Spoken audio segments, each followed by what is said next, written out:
introductions that we've heard over the microphone. We've just had a fascinating session at a political level, and when you listen to that political level interventions, as a spectator of this process, I felt like I was scratching my head a little bit and wondering, well, with that degree of political commitment around the table, why hasn't something like the International Services Agreement already happened?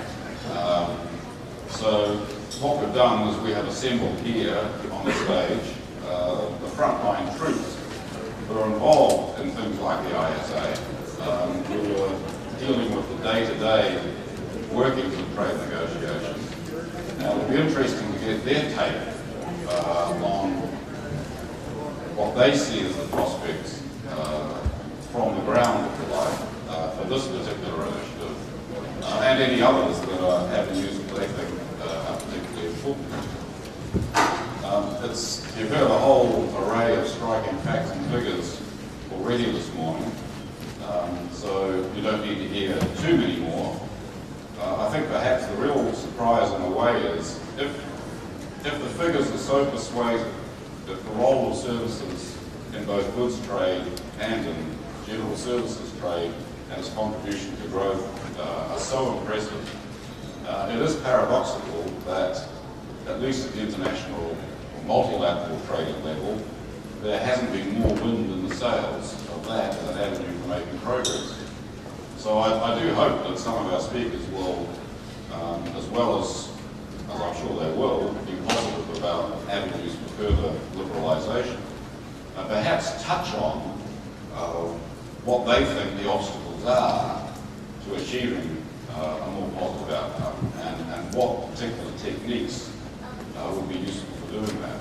And maybe also along the way, touch on what else needs to be done, as well as pure negotiation, in order to make the negotiations successful. I think at the end of the discussion this morning, Ambassador Kirk was talking about the importance of getting out and delivering a message to sometimes sceptical constituencies.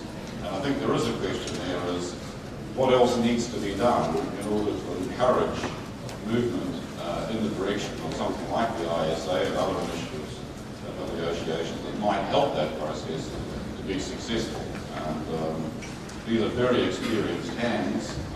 I don't know if we had about how many years of Geneva ambassadorship there was sitting up here on the podium in front of you, but I think it would certainly be a 3-digit number. So there's plenty of experience there, and I'm only talking about one of them. I think it'll be interesting to hear what they have to say, and we'll have some time for interactive discussion afterwards. I mean, I was given the instruction that these are supposed to be 5-minute interventions, and then I laughed when I read that and I saw so many Geneva ambassadors. I don't think, and having been one myself, I'm allowed to make jokes against my own club. I don't think Geneva ambassadors know how to turn up in time or confine themselves to 5 minutes. So I've been surprised that they have in fact achieved the first one, so times must have changed in Geneva since my time. The challenge is whether they can confine themselves to the 5 minutes now. But the big challenge is, can they meet the political challenge that I heard articulated pretty well with consensus from the podium before, which is, let's just get it done as quickly as possible. So what I'm going to do is, I'm going to give the floor first of all to somebody who's alphabetically challenged, by which I mean Ambassador Yeend, who is a veteran of these CSI conferences, and because they're always alphabetically arranged for speaking list, he always gets to speak last. So this time I think it's his turn to speak first. So, Jim, you have the floor. Thanks very much, Crawford. And firstly, it's a great pleasure to be here, and I'd certainly like to join with others on behalf of Australia and certainly my Minister, Craig Emerson, in passing on our best regards to Bob Bastine and our welcome to Peter Alvarez as the incoming head of CSI, and we certainly have valued CSI's very strong engagement on this issue and services trade more generally, and look forward to continue to work with you. I think we've had a really good introductory discussion from ministers this morning, and I agree with Crawford that perhaps in this session we can drill a little bit more deeply into what the real prospects are for us moving the plurilateral services discussion in Geneva ahead. And I'm certainly very happy to kick off that discussion and to give you an Australian perspective on how we see this moving forward.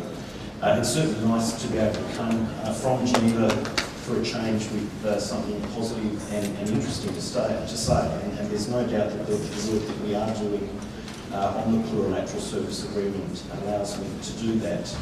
It's certainly been a great pleasure for Australia to co-chair this process with the United States, and the commitment of all participants, including all of those that are here on the podium today, has been deeply appreciated by us. And I think also it's interesting that we've only been going for 6 months, but we've had a number of countries that have already sought to join the process, and I think this answers one of the questions that came up in the earlier session about the outreach and the interest in the initiative.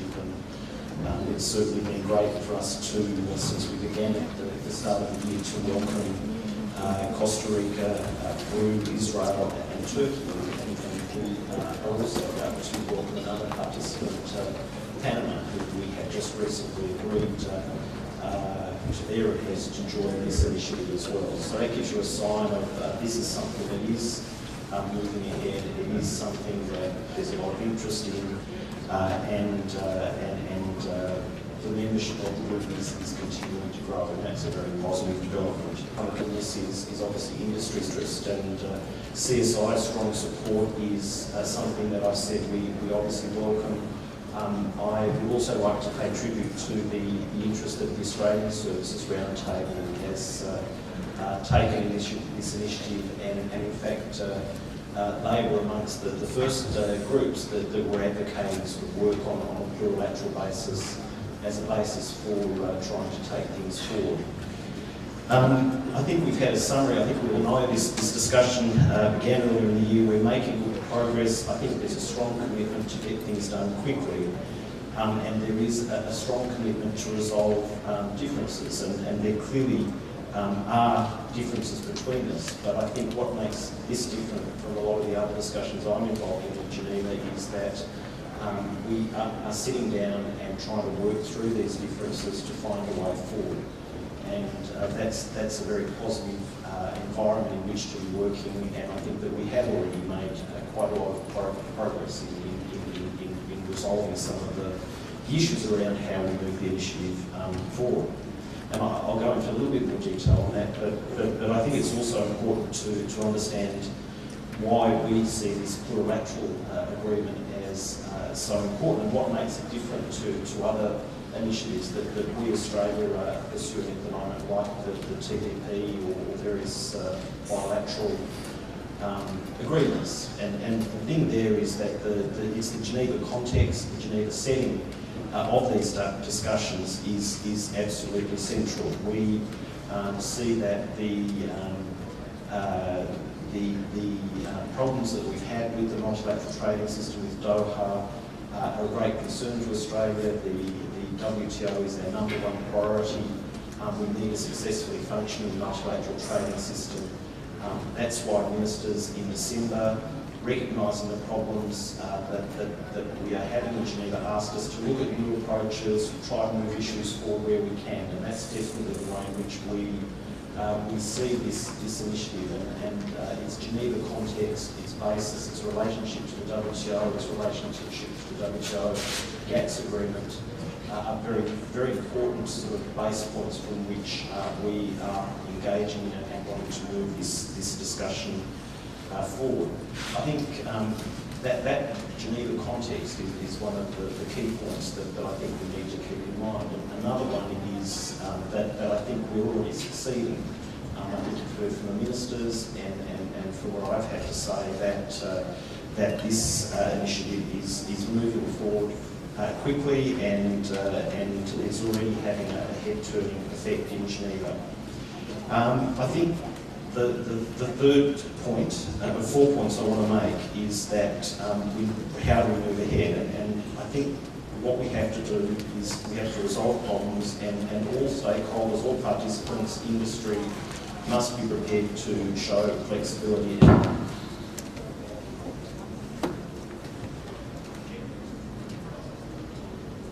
That's it. Everyone up. I thought that was a very savage interpretation of the 5-minute rule, but anyway.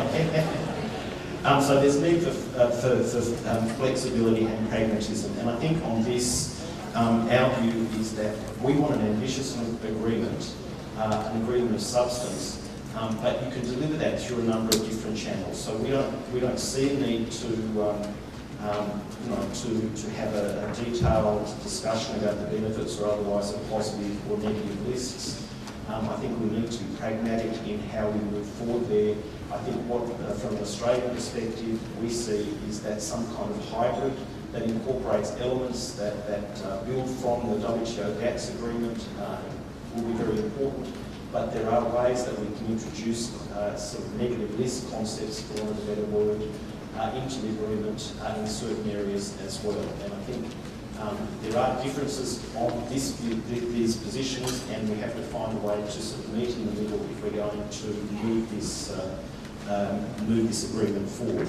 I think the other thing relates to how we do build and interest others in the initiative, and this is the importance of recognising that many of the participants outside the agreement, in our view, and this is a discussion going on, but do value and see the basis starting from the WTO GATS agreement as being important. And I think this is a key part to us of the link back into the multilateral system and developing others' interest in the initiative. And certainly when we look at our part of the world, in East Asia, Southeast Asia, which are key markets for us where we want to have more participants, they're more comfortable, they're more familiar with working from a GATS WTO basis, and that does mean bringing things like the definitions that we're familiar with from the GATS agreement and some of the structure from the GATS agreement, but we can look to build that, and we certainly will be looking to do that by introducing some of these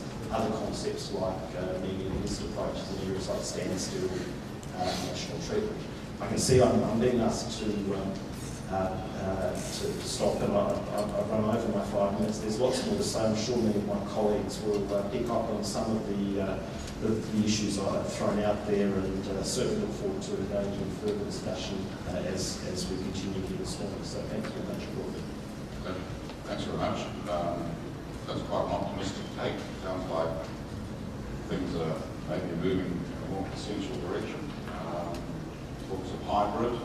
That's a throwback to the old issues. I think hybrids are agricultural, but we all know that agricultural services are increasingly integrated, so it's probably positive. Ambassador Mateo has been around just about every service that's bear trapped that anybody should ever imagine existed, so it'll be interesting to hear his take now on where he thinks things are going and go. Thank you very much.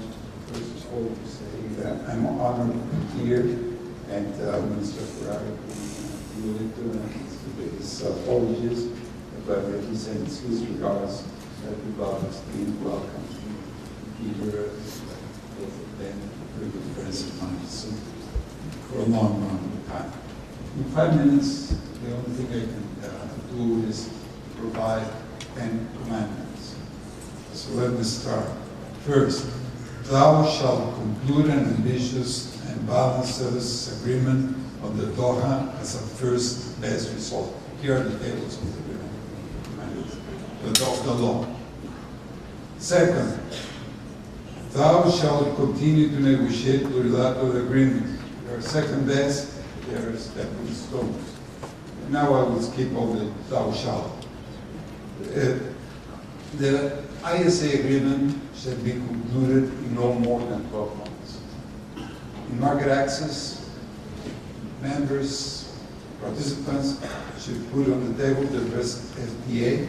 There has to be a standstill clause, and there has to be a ratchet clause. Additional market access negotiations have to take place within these 12 months. Has to be used. Let me explain a bit on this. If you include in a positive list, you include all sectors and subsectors, what you have by definition is a negative list. So if you are going to include your best FTA, if you are going to include you're going to have a standstill, and you are to describe that into your schedule, by definition, you're going to have a negative list. If you require an exception of this, fine, we don't require. And I think I'm on the 6th commandment, but it's use the GATS as the disciplines for the ISA with the required adaptations for an FTA. Don't try to invent the black streak, or don't try to invent the wheel. Use the GATS as basis. Negotiations for new market access should take place during these 12 months. If you cannot conclude those negotiations in 12 months, then you will continue those negotiations after in a second phase, just the day after the ISA is implemented. The same thing applies for disciplines. You can negotiate disciplines within these 12 months, and then whatever is left, whatever you wanted then to begin negotiating, you will do that in a second phase. That's why with this approach, you could really have a timetable. You can have a calendar. You have to include, in whatever ISA you conclude, you have to include an accession clause. And that would allow new entrants to negotiate with their accession. And as soon as you reach a certain percentage of world trade and services, we were talking about 70% among the ones that were already there, then that means that you are going to be able to multilateralize the agreement, the ISA.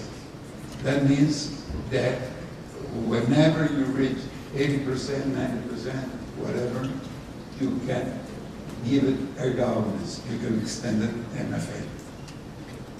You have also to extend the benefits of the agreement to the LDCs. We have a waiver. We negotiated a waiver to provide preferential treatment.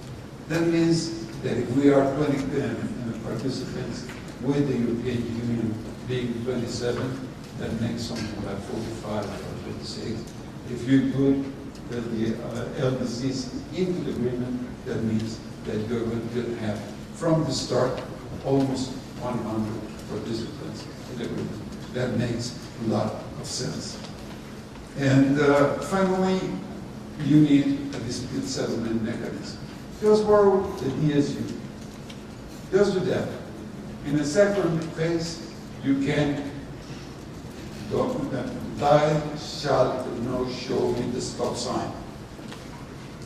And in the second phase, you can try to make the dispute settlement mechanism even more, even better than what is supposed to be. So, I stop.